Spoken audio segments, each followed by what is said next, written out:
سورہ مومنون جو ہے اس کی ابتدا اللہ تعالیٰ نے اہل ایمان کی صفات سے کی کہ جو ایمان والے لوگ ہیں نا، جن کا آخرت پر ایمان ہوتا ہے، تم ان کے اندر کچھ کوالٹیز دیکھو گے، دیکھنے سے نظر آئے گے ان کے اندر یہ صفات ہیں۔ وہ صفات میں بیان کر کے آگے چلتا ہوں۔ قد افلح المؤمنون، فرمایا مومنین کامیاب ہو گئے، فلاح پا گئے۔ کیسے کامیاب ہوئے یہ آگے آ رہا ہے۔ الذین هم فی صلاتهم خاشعون، یہ وہ لوگ ہیں جو اپنی نمازوں میں خشوع پیدا کرتے ہیں۔ سب سے پہلے ایمان لانے کے بعد اپنی نماز کو ٹھیک کرنے کی ضرورت ہے، خشوع پیدا کریں۔ آج جب نماز ٹھیک کرنے کی طرف جاتے ہیں تو اختلافی مسائل کے جھگڑوں میں پڑے جاتے ہیں کہ رفع الیدین کے ساتھ پڑھیں گے، بغیر رفع الیدین کے پڑھیں، ہاتھ باندھ کے پڑھیں کہ ہاتھ چھوڑ کے پڑھیں۔ صحابہ کرام میں یہ تمام قسم کی نمازیں موجود تھیں۔ رفع الیدین سے پڑھنے والے بھی تھے، اور امام بخاری کے شاگرد امام ترمذی کہتے ہیں رفع الیدین سے نہ پڑھنے والے بھی بہت سارے صحابہ تھے۔ امام ترمذی کا بیان ہے ترمذی میں، اور روایات سے بھی ثابت ہے۔ تو ان لوگوں میں زور سے آمین بھی تھی، آہستہ آمین والے بھی تھے، رفع الیدین والے بھی تھے، بغیر رفع الیدین والے بھی تھے، لیکن ان کی نمازوں میں چاہے رفع الیدین کے ساتھ ہو یا بغیر رفع الیدین کے ہو، خشوع و خضوع سب میں مشترک تھا۔ آج رفع الیدین کرنا یا نہ کرنے کے پھڈے تو بہت پتہ ہوتے ہیں، نماز سے خشوع کیا ہے؟ شارٹ ہے۔ تو ہماری نمازیں تو چاہے بغیر رفع کے پڑھیں یا رفع کے ساتھ پڑھیں، قبول مجھے لگتا ہے کہ نہیں ہوگی۔ صحابہ میں ایسے بھی تھے جو ہاتھ چھوڑ کے نماز پڑھتے تھے۔ امام مالک کا یہی رائے ہے کہ ہاتھ چھوڑ کے پڑھنی چاہیے۔ تو ہر ایک کے اپنے دلائل ہوتے ہیں، تو ان میں الجھانے والے بہت ہیں، نماز میں خشوع پیدا کرانے والے کم ہیں۔ یہ اہل اللہ کی صحبت سے آتی ہے یہ چیز۔ جب اللہ والوں میں اٹھیں گے، بیٹھیں گے، رہیں گے، خوب سمجھ لو کچھ چیزیں تقریروں سے نہیں آتی، اہل اللہ کے پاس رہنے سے آتی ہیں۔ پہلے زمانے میں اس کی بڑی ویلیو تھی کہ اس کا شیخ کون ہے، کس کی صحبت اس نے اٹھائی ہے۔ آج یہ چیزیں مارکیٹ میں ان کی ویلیو ختم۔ کہتے ہیں بزرگ لیس، کوئی بابا شابا، کوئی بزرگ ہے ہی نہیں۔ اس کا نقصان کیا ہوا؟ نمازوں سے خشوع ختم۔ صحابہ نے نبی کے ساتھ نمازیں پڑھی ہیں، ان کے ساتھ وقت گزارا ہے۔ تابعین نے صحابہ کے ساتھ کیسے نمازیں پڑھا کرتے تھے، پھر تبع تابعین نے تابعین کے، یہ سلسلہ سند متصل کے ساتھ آج تک چلا آ رہا ہے۔ اگر آپ دین کسی سے پراپر سیکھتے نہیں ہیں، اس کی صحبت میں نہیں رہتے، تو آپ کی صرف کتابی عالم بن جاؤ گے، اور کتابی عالم خشکا ہوتا ہے، اس میں خشوع و خضوع نہیں ہوتا، خشک ہوتا ہے۔ وہ اسی علم کے ذریعے آگ لگا دیتا ہے فرقہ واریت کی، فتنہ پھیلا دیتا ہے، وہ لوگوں کو دین کے قریب کرنے کے بجائے دین سے دور کر دیتا ہے۔ ابھی غیر مسلم مسلمان ہوئے چند دن پہلے، ہندو تھے، پوری فیملی مسلمان ہوئی الحمدللہ۔ تو مجھے کہنے لگے کہ ہم اسلام لانے سے پہلے دیکھ رہے تھے یوٹیوب پہ، ہم بہت سے اسکالرز کو سن رہے تھے کس کے ہاتھ پہ مسلمان ہو۔ تو افسوس کے ساتھ کہنا پڑتا ہے کہ یوٹیوب پہ غیر مسلم لوگ کہتے ہیں، میں نہیں کہہ رہا، کہ ایسے لوگ بہت ملیں گے جو مزید کنفیوژن میں ڈال رہے ہیں ہمیں، مزید کنفیوژن، ایک دوسرے کی ٹانگیں کھینچنے میں۔ یہ ایسا، اس کی کتاب میں یہ لکھا، اس نے کتاب میں یہ لکھا، اس نے یہ جواب دیا، اس نے یہ جواب دیا۔ خالصتاً مثبت انداز سے کام کرنے والے وہ معدوم ہیں، کالعدم ہیں۔ تو غیر مسلم کیا سوچے گا یار، یہ کیا تباہی پھیلائی ہوئی ہے ان لوگوں نے، کیا کر رہے ہیں یہ؟ باہر مسائل، باہر بھی یہی ہے کہ انگریز مسلمان ہوتا ہے تو وہ ایک عجیب عذاب میں آ جاتا ہے، وہ ادھر ٹانگیں کھینچ رہا ہے، اور ہر آدمی کہتا ہے میں ہوں جو قرآن و حدیث بیان کر رہا ہوں۔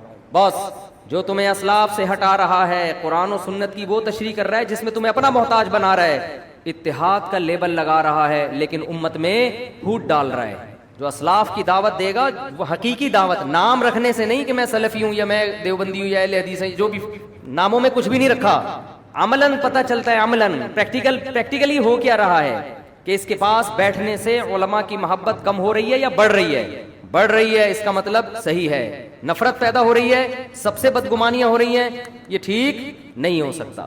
تو غیر مسلم اسلام قبول کرتے ہوئے میں نے کئی کو تو نہیں کہہ سکتا، چند ایسے غیر مسلم دیکھے جو واپس کنورٹ ہو گئے کفر میں، اسلام لائے، تبلیغ جماعت میں وقت لگایا، نمازوں میں خشوع پیدا، انہوں نے مجھے خود بتایا کہ جو باقی رہ گئے تھے نا، انہوں نے بتایا، کہہ رہے تبلیغ جماعت میں وقت لگایا، ہماری نمازوں میں خشوع، آخرت، ہمیں تو پتہ ہی نہیں تھا رفع الیدین کے، کچھ رفع الیدین کر بھی رہے تھے، کچھ نہیں بھی کر رہے تھے، ہماری صحت پہ کوئی اثر نہیں پڑ رہا تھا، ہم جیسے دیکھا عام مسلمانوں کو، ہم بھی لگ گئے اس میں۔ کہہ رہے جب ہم جماعت سے آئے تو پھر ہمیں جماعت المسلمین والے ٹکر گئے، انہوں نے کہا یہ سارے غلط ہیں، یہ حنفی کیا ہوتا ہے، شافی کیا ہوتا ہے، مالکیہ کیا، حنبلی کیا ہوتا ہے، یہ دیوبندی، یہ بریلوی، یہ اہل حدیث، یہ فلانا، اور لٹریچر لا کے جماعت المسلمین کو لازم پکڑو، صرف قرآن کہہ رہے اتنے بڑے مسائل، ایک طرف یہ تھے، ایک طرف پوری دنیا تھی، کہہ رہے ہیں ہمارے بہت سے رشتہ دار واپس اسماعیلی بن گئے، آغا خانی بن گئے۔ تو میں یس کر رہا تھا صحابہ کرام میں قدر مشترک کیا تھی، ان کی نمازوں میں خشوع تھا، جو آج مارکیٹ میں شارٹ ہے۔ ہاتھ باندھنے میں بڑا اختلاف تھا صحابہ کرام کا، ہاتھ باندھنے میں خوب سمجھ لو، یہاں ہاتھ باندھنا سینے پہ، کوئی صحیح حدیث کسی کے پاس نہیں ہے، دعوے کرنے والے بہت ملیں گے، اور یہ جو احناف دعویٰ کرتے ہیں کہ ناف پہ ہاتھ باندھے جائیں گے، اس کے بارے میں بھی مرفوع روایت ہمارے علم میں کم از کم کوئی صحیح روایت موجود نہیں ہے، کسی کے پاس بھی نہیں ہے۔ اس بارے میں ہر مجتہد نے اجتہاد کیا ہے، 2-3 حدیثوں کو جمع کر کے اپنی رائے قائم کرنے کی کوشش کی ہے۔ امام ابو حنیفہ کا اپنا ایک انداز ہے، انہوں نے 3-4 روایات کو جمع کر کے ایک کیفیت وضع کی ہے۔ امام شافعی کا اپنا انداز ہے، انہوں نے ایک روایت کو فوکس کیا، اس روایت کے مطابق فتویٰ دیا۔ تو جو اس میں جزم کے ساتھ کہتا ہے نا یہ طریقہ صحیح ہے باقی غلط ہے، وہ 100% غلط کہہ رہا ہے۔ تو دعوے کرنے والے آپ کو بہت ملیں گے، اور ان لوگوں میں سب سے بڑا عیب یہ ہے کہ جب یہ دعویٰ کرتے ہیں نا، ہم کیا کرتے ہیں، کسی نے دعویٰ کیا نا یہ صحیح حدیث ہے، ہم کیا کرتے ہیں نیچے کمنٹس میں حدیث کا ضعیف ہونا ثابت کرتے ہیں، ڈسکرپشن میں کہ دیکھو یہ غلط کہہ رہا ہے، وہ کمنٹ کیا کر دیتے ہیں، اڑا دیتے ہیں۔ اس کا مطلب اندھی تقلید کون کر رہا ہے؟ آپ کر رہے ہیں کہ اس کی سن رہے ہیں، نیچے ڈسکرپشن میں کوئی اگر اس کا جواب دے رہا ہے تو وہ کیا کر رہے ہیں، اڑا رہے ہیں۔ تو یہ سب باتیں ہوتی ہیں کہ ہم لوگوں کو کسی کا مقلد نہیں بناتے، ہم ڈائریکٹ قرآن حدیث کی بات کرتے ہیں، صرف باتیں ہیں، حقیقت میں یہ لوگوں کو اپنا مقلد بنا رہے ہوتے ہیں کہ صرف ہماری سنو، کہتے یہ ہے کہ سب کی سنو، لیکن عمل کیا ہے، کسی کی مت سنو۔ ورنہ آپ جو ڈسکرپشن میں جب ہم یا کمنٹس میں جب کوئی لنک دیا جاتا ہے اس کے جواب کا تو اڑاتے کیوں ہو؟ تو میں آپ کو یہ بار بار یہ باتیں اس لیے بتاتا ہوں کہ اس زمانے میں دین کے نام پہ چورن بیچنے والے مارکیٹ میں بہت ہیں۔ تو قرآن کیا بیان کر رہا ہے اس کو فوکس کرو۔ الذین هم فی صلاتہم خاشعون، فرمایا اہل ایمان اپنی نمازوں میں خشوع پیدا کرتے ہیں۔ والذین هم عن اللغو معرضون، جو کامیاب لوگ ہیں وہ لغو سے اعراض کرتے ہیں۔ لغو کا کیا مطلب؟ وہ باتیں جن کا نہ دین کا کوئی فائدہ اور نہ آخرت، ٹائم ویسٹنگ۔ لغو میں ٹائم ویسٹنگ بھی داخل ہے، وہ موضوعات بھی داخل ہیں جن کا ہم سے قیامت کے دن سوال نہیں ہوگا، وہ امت کے لیے اہم نہیں ہے۔ آپ اہم چیزوں کو چھوڑ کر غیر اہم میں لگ جاؤ، یہ بھی لغویات۔ میں نے اپنے شیخ مفتی رشید احمد صاحب رحمہ اللہ کی صحبت میں 7-8 سال لگائے، بالکل چپک کے ایسے۔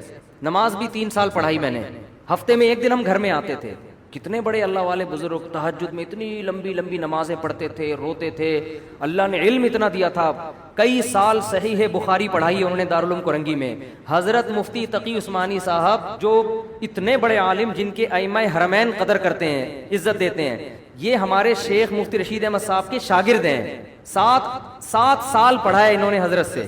فتوے کا کام مفتی رشید احمد صاحب رحمہ اللہ نے حضرت اقدس حضرت مفتی تقی عثمانی صاحب اور حضرت مفتی رفیع عثمانی صاحب کو سکھایا۔ کتنے بڑے عالم! میں نے 7-8 سال میں ایک مرتبہ بھی یزید کا مسئلہ ان کی زبان سے نہیں سنا، نہ جنگ جمل سنی، نہ جنگ صفین سنی، نہ یہ سنا کہ ان دونوں میں کون حق پر تھا کون باطل پر تھا۔ پریکٹیکل کام۔ جو کسی نے پوچھا بھی حضرت یزید، انہوں نے کہا بھائی تم سے قیامت کے دن یزید کے بارے میں سوال نہیں ہوگا۔ قرآن جگہ جگہ کہہ رہا ہے تلک امۃ قد خلت، یہ لوگ تھے گزر گئے، لہا ما کسبت ولکم ما کسبتم، انہوں نے جو کیا ان کو قیامت میں اس کا بدلہ مل جائے گا، اچھا کیا اچھا ملے گا، برا کیا لعنت ہوگی ان کے اوپر۔ ولکم ما کسبتم، اللہ تم سے تمہارے عمل کے بارے میں پوچھے گا، تم کیا کر رہے ہو، اپنا عمل زیرو۔ اور تقریریں دیکھو یار بیٹھ کے۔ تو لغویات میں یہ بھی داخل ہے، جس چیز کا آپ کی پریکٹیکل لائف سے تعلق نہیں ہے اپنے آپ کو ان چیزوں سے بولو بچاؤ۔ آپ ڈائری بناؤ یار، میں فجر کی نماز تکبیر اولا سے پڑھتا ہوں، میں ظہر پڑھتا ہوں، میں عصر پڑھتا ہوں، میں مغرب پڑھتا ہوں، میں عشاء پڑھتا ہوں، میں اپنے ماں باپ کے ساتھ اچھا سلوک کرتا ہوں، میں نے بہنوں کی وراثت ان کے حوالے کی ہے، میں حرام تو نہیں کما رہا، میں تجارت میں جھوٹ تو نہیں بول رہا، میں تہجد پڑھتا ہوں، میں تلاوت کتنی کرتا ہوں، میں دین کو دنیا میں غالب کرنے کے لیے کیا کر رہا ہوں۔ تو آج آپ کو جس کے پاس بیٹھو گے نا وہی باتیں شروع کر دو۔ پنجاب میں حیات ممات کے مسئلے میں اتنا الجھے ہیں لوگ، اتنا الجھے ہیں کہ اچھے ایک جماعت کے طلبہ آپس میں لڑ پڑے ہیں، سارے مسائل ایک جیسے، ایک مسئلے میں اختلاف، اور وہ جو گالم گلوچ اور اتنا زیادہ آپس میں تماشا بنا ہے کہ آپ الامان والحفیظ۔ تو والذین هم عن اللغو معرضون کا مطلب کیا ہے؟ وہ تمام چیزیں. دیکھو ایک اہم بات کر کے میں اس آیت کو سمجھاتا ہوں، پھر انشاءاللہ کھوپڑی میں بیٹھے گی. اپنی زندگی سے جو غیر اہم چیزیں ہیں، جو غیر امپورٹنٹ ہیں، اس کو کیا کر دو؟ بولو نا یار، نکال دو. امپورٹنٹ کی ڈیفینیشن کیا ہے؟ یہ بڑا اہم مسئلہ ہے. ہم نے ایک دفعہ ورک شاپ کروائی نا ٹائم مینجمنٹ کی. اللہ سلیمان احمد صاحب کو جزائے خیر دے، بڑے زبردست آدمی ہیں. یہ امپورٹنٹ کی ڈیفینیشن انہوں نے ہمیں بتائی، اور بہت خاندانی ڈیفینیشن بتائی. حکمت کی بات جہاں سے لو، لے کے آگے پارسل کر دو. تو جو ان کا اسٹائل تھا اسی اسٹائل سے میں بھی پوچھ رہا ہوں. ہم نے پھر ورک شاپ میں نے خود کروائی، تو میں نے اس میں پوچھا کہ امپورٹنٹ کی ڈیفینیشن کیا. ہمیں امپورٹنٹ کام کرنے چاہیے، جو غیر امپورٹنٹ ہیں ان کو زندگی سے نکال دینا چاہیے. اب امپورٹنٹ کی ڈیفینیشن کیا ہے؟ اب ہم جب لوگوں سے پوچھتے ہیں بہت اہم، موسٹ امپورٹنٹ، اس کو امپورٹنٹ کہتے ہیں، ٹھیک ہے نا. بہت اہم کام جو بہت ضروری ہو. ابے یہ تو ضروری امپورٹنٹ، یہ تو آپ الفاظ بدل رہے ہیں نا. امپورٹنٹ کی ڈیفینیشن یہ ہے کہ آپ کا جو ہدف ہے نا، جو چیز آپ کو اس ہدف میں پہنچانے کا ذریعہ بنے، وہ کام امپورٹنٹ ہے. اور جو اس ہدف تک سے روکنے کا ذریعہ بنے وہ نقصان دہ آپ کے لیے. وہ کیا ہے؟ وہ جو وہاں تک روکنے کا ذریعہ بنے نا، وہ کیا ہے؟ جو اس میں نقصان کا ذریعہ بنے ہدف تک پہنچانے کا، وہ غیر امپورٹنٹ ہے. اب دیکھو آپ کے پاس ٹائم کم ہے، زندگی محدود ہے، آپ کا ایک ہدف ہے اللہ کی رضا. مسلمان کا اصل ویژن کیا ہوتا ہے؟ اللہ کی رضا، جنت ہے.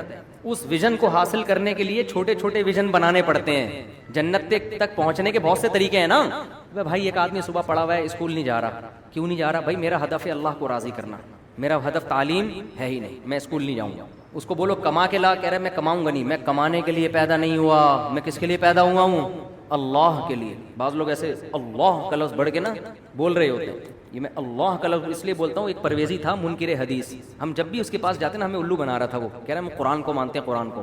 تو یہ اللہ کا لفظ بڑے جلال سے بولتا تھا، ایک دم ہمارے دل دہل جائیں گے، یار تو بڑا نیک آدمی ہے، تو رب العالمین نے فرمایا. تو یہ نا منہ بھر بھر کے ٹوپیاں بہت کراتے ہیں. تو خیر، تو اب وہ نہ پوستی آدمی، نہ وہ اسکول جا رہا ہے، نہ وہ کالج جا رہا ہے، نہ وہ ایجوکیشن میں بڑھ رہا ہے آگے، نہ وہ کم بخت بزنس کی طرف توجہ دے رہا ہے. جب اس سے پوچھا جائے، کہہ رہا ہے میرا ہدف بزنس ہے ہی نہیں. لوگ کہتے ہیں بھائی کم بخت تیری شادی کیسے ہوگی جب تو کمائے گا نہیں، کھائے گا نہیں؟ تو کہہ رہا ہے میرا ہدف شادی نہیں ہے، میرا ہدف ہے اللہ کی رضا. صحیح کہہ رہا ہے غلط کہہ رہا ہے؟ الو بنا رہا ہے. ابے اللہ کی رضا کے لیے تو دنیا میں کچھ کرنا تو پڑے گا نا. یوسف علیہ السلام نے مصر کی وزارت قبول کی، کس کے لیے؟ اللہ کی رضا کے لیے. بادشاہ بن گئے مصر کے، کس کے لیے؟ اللہ کے لیے. تو اللہ کی رضا کے لیے جتنا دنیا میں آپ آگے جا سکتے ہو، کیونکہ جو آدمی دنیا میں جتنے اونچے مقام پہ جاتا ہے اتنی بڑی معاشرے میں وہ تبدیلی لا سکتا ہے. تو آپ نہیں جائیں گے، برے لوگ آگے چلے جائیں گے. تو کمپٹیشن ہے، تو کچھ تو کرنا ہے نا. تو اس کو وہ ایک ہدف بنانا پڑے گا آپ کو. یار میں نے یہ کرنا ہے تاکہ میں اس کے ذریعے کس کو خوش کر سکوں؟ اللہ. آپ ڈاکٹر بننے کو ہدف بناتے ہو، یار میں لاکھوں لوگوں کی جان بچا لوں گا.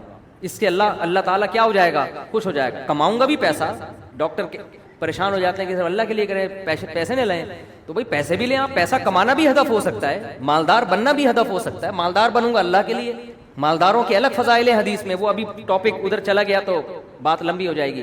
تو آپ نے ایک ہدف بنایا کہ یہ میرا اصل ہدف ہے، اور الٹیمیٹ ویژن کیا ہے؟ آخرت. تو وہ چیز جو آپ کو اس ہدف تک جانے تک روکے، وہ آپ کے لیے کیا ہے؟ لغو ہے. قرآن کیا کہہ رہا ہے؟ والذین هم عن اللغو، وہ غیر امپورٹنٹ ہے، وہ لغو ہے. قرآن کہہ رہا ہے یہ لغویات سے بچتے ہیں. تبھی ہم نے ڈاکٹروں کو نہیں دیکھا یزید کے پھڈے میں پڑھتے ہوں، ایم بی بی ایس میں ایجوکیشن حاصل کر رہے ہوں، اور کوئی ان کو تقریر سنا، یار تو یزید کا مسئلہ ذرا حل کر کے بتا، یار بنو امیہ کے بارے میں رپورٹ پیش کر. وہ کہے گا بھائی کل میرا پیپر ہے میرے ابا نے مجھے باہر بھیجا ہوا ہے رشیا میں، یونیورسٹی میں پیسے خرچ کیے ہوئے، میں اس میں فیل ہو گیا نا، میں جہنم میں بہرحال چلا جاؤں گا، یزید جائے نہ جائے. تبھی وہ پڑھ بھی لیتا ہے. اور اگر وہ میڈیکل کالج میں ایجوکیشن کے دوران بنو امیہ کے بکھیڑے لے کے بیٹھ جائے، جیسے بعض لوگ یوٹیوب پہ بنو امیہ سے ان کو ایسی چڑ ہو گئی ہے کہ اچھے کام بھی غلط اور غلط تو ویسے ہی غلط، امت کو اسی میں الجھا دیا، تو پھر آپ مجھے بتاؤ کہ وہ پڑھ لے گا؟ وہ کبھی بھی نہیں پڑھ سکتا. آپ اسے کہو گے بھائی اپنی تعلیم کو فوکس کرو. تو خوب سمجھ لیں، جب تعلیم کو فوکس کرے گا نا تو فوکس کرنے کے بعد بھی نہیں پھڈے میں ڈالا جائے گا اس کو، اس لیے کہ آگے اس سے بھی بڑے بڑے اہداف آپ کے سامنے موجود ہیں. تو اس لیے قرآن کہہ رہا ہے وہ تمام چیزیں جو آپ کو عملی تبلیغ میں سنا، کبھی ریونڈ میں کبھی سنا آپ لوگوں نے؟ تبلیغ جماعت میں حاجی عبدالوہاب صاحب نے 3 گھنٹے کا بنو امیہ پہ بیان کیا ہو، کبھی سنا؟ تبلیغی اجتماع 3 دن کا ہوتا ہے، 3 گھنٹے کے بیانات بھی ہوتے ہیں. کبھی سنا کہ انہوں نے بنو عباس، بنو امیہ کے بارے میں رپورٹیں پیش کی ہوں؟ اور کیڑے نکالے ان میں بیٹھ کے. ان کو پتا ہے بھائی جو ہدف ہے اس سے کیا ہو جائیں گے, رہ جائیں گے. تلک امۃ قد خلت لہا ما کسبت, لوگ تھے جو چلے گئے, انہوں نے وہ جو کمایا تھا ان کو مل گیا, جو نیکیاں کی تھی اس کا بدلہ, جو برائیاں کی اس کا بدلہ. ایک مثال دے کے بس آگے چلتا ہوں. فرعون نے موسیٰ علیہ السلام سے پوچھا, موسیٰ علیہ السلام نے کہا توحید پر ایمان لے کر آ. فرعون نے کہا فما بال القرون الاولی, اے موسیٰ میرے باپ دادے کا کیا ہوگا جو ہمارے گزر گئے, وہ تو سارے مشرک تھے. اب موسیٰ علیہ السلام اگر کہہ دیتے جہنم میں جائیں گے سارے کے سارے, تو بحث کا رخ کیا ہو جاتا, چینج. فرعون کہتا دیکھو تم سب کے باپ دادوں کو کیا کہہ رہے ہیں, جہنمی. لوگ تیش میں آتے. اب اللہ کے بارے میں ڈیبیٹ ختم ہوتی اور ایک نئی ڈیبیٹ شروع. پہلے ان کو ثابت کرو کہ یہ جنتی ہیں کہ جہنمی. مناظرے کا رخ ہی کیا ہو جاتا, چینج. موسیٰ علیہ السلام نے دیکھا کہ یہ ایک لغو بات بیچ میں لے کر آ گیا ہے. اگر میں اس کی باتوں میں پڑ گیا نا تو جو اللہ نے مجھے ہدف دے کے بھیجا ہے اس ہدف سے میں پیچھے رہ جاؤں گا. حضرت موسیٰ نے کیا جواب دیا, علمها عند ربی فی کتاب. وہ کہاں جائیں گے اللہ کو پتا ہے. بھائی کتنا زبردست جواب دیا. علمها عند ربی فی کتاب, اللہ نے کے پاس کتاب میں سب کے نام ایڈریس لکھے ہوئے, کس کس نے کہاں جانا ہے. لا یضل ربی, میرا رب کبھی غلطی نہیں کرتا کہ بھیجنا جنت میں تھا اور بھیج کہاں دے, جہنم میں. جان کر بھی ایسی غلطی نہیں کرتا. ولا ینسا, اور بھولتا بھی نہیں ہے کہ بھیجنا جنت الفردوس میں تھا, بھولے سے کہاں بھیج دیا, جہنم میں. تو اے فرعون اللہ کو پتہ ہے کون کہاں جائے گا.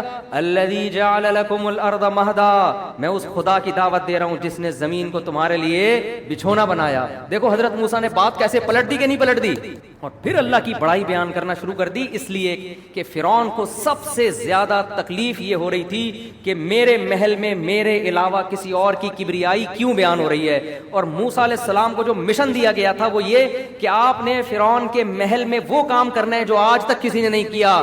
وہ کام کیا ہے, اس کے محل میں, اس کے سامنے, اس کے درباریوں کی موجودگی میں خدا کا انٹروڈکشن کروانا ہے. آپ کے پاس ٹائم کم ہے, جتنا اللہ کی حمد و ثنا کر سکتے ہیں آپ وہ حمد و ثنا کریں.